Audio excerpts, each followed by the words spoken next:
Time to check in with one of my favorite places to talk about, as many people know, because I'm hoping that things get on the right path in Haiti. All right, let's talk about what went down.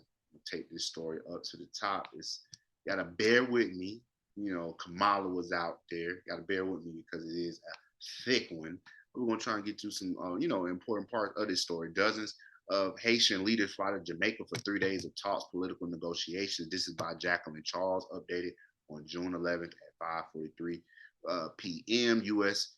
Vice President Kamala Harris flew to Nassau, Bahamas, where she was met with the Bahamas Prime Minister Philip Davis. To the right, just days before Davis and leaders of the 15 Caribbean community, Caricom, hold talks in Jamaica with dozens of Haitians in hopes of breaking country's political logjam.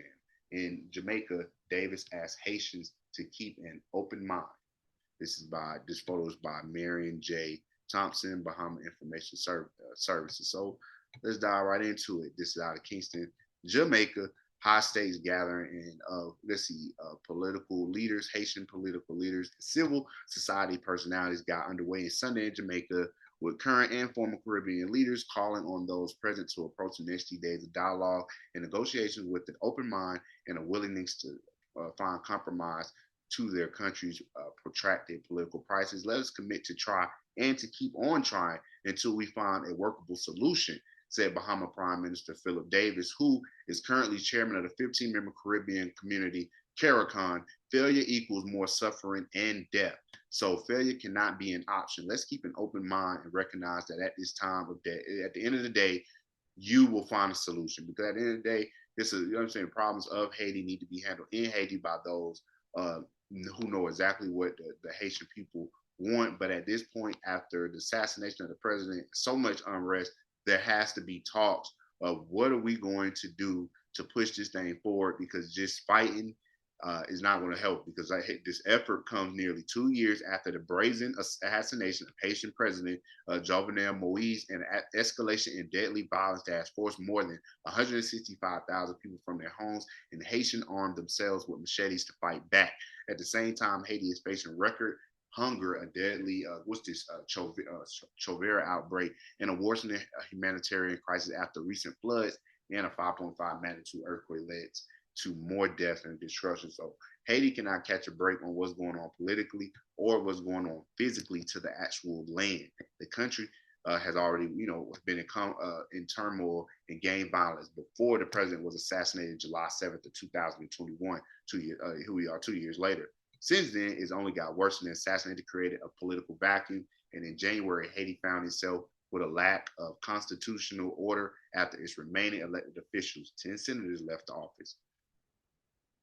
Let me see if there was such a thing as a perfect solution for the crisis, David said, who was in that picture. It would have been found by now. It is important that we recognize that we are striving for may in the end not be perfect, but will likely be something that in the immediate term is effective. He added, something that saves lives, something that brings an end to the killings, something that brings an end to the rapes, something that brings an end to the kidnapping and the violence, something that brings an end to the looting and the robberies and the gang warfare. 3 days of scheduled Haitian dialogue with the three former Caribbean prime ministers: Perry Christie of the Bahamas, Bruce Goldens of Jamaica, and Kenny Anson of St. Lucia, serving as facilitators in the closed press discussions, are not the first attempt at getting Haiti to talk among themselves and hatch out political agreement for the government of the country. They need to get some elections going and get people in charge, because this is something that the Canada, France, and the U.S. also help facilitate. But we got to go ahead and get something going on, because it's too much, like you said, too much killing, too much death.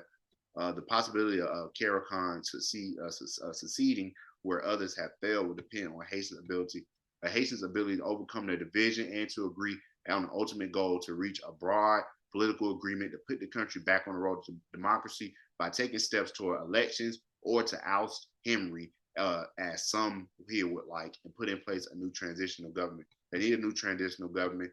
The government is not going to be perfect for everybody, guys. Here over here in the States, it's not perfect. It's not, the perfect system, but everybody makes it work because it's certain benefits that you get. You got to get to the agreement, like, yo, everything not perfect, but it's good enough for us to survive here. And if there are changes that need to be made, because we are in a democratic society, we are able to work on and facilitate those changes. Everyone knows that no lasting solution for Haiti can come from abroad, nor be imposed by other, whether from Caricom or elsewhere.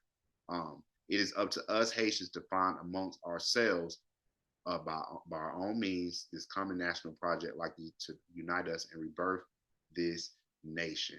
So I also want to say that the widow of the president that was assassinated was not there. I would hope that she would be there. If you're talking about the future of Haiti, but if they want an all new government coming in, then likely there wouldn't, you know what I'm saying, there wouldn't be any need to actually have her there. But I think that after what happened to her husband and that they were in there, but she did decline to come. They're speaking on behalf of three former prime ministers tapped by Caricom to facilitate the task, said that Kingston negotiations are only the beginning. The group plans to travel to Haiti and will also meet with Haitians living in Canada and the United States. So I think that this is a dialogue that's been going on for a while, and more talks on a national stage, me covering it, more people covering it, is only going to lead to a solution for Haiti. I don't know if it's outside forces coming in and trying to put the map down, like military, wide. I don't know if it's backing one side over there and then they take over and then they get the elections back popping, because you already know how it is when the dollars come into place. But you let me know what you guys think of what are the solutions for Haiti. But I know it can't be let all the killing and the robbing, the looting, the shooting, and the raping keep going on. I mean, and the taking of a woman's body, I can't say these certain words, is the best solution for out there in the region. Let me know what your thoughts are. It's the N.y.a show, and I appreciate you guys always. Catch you next time.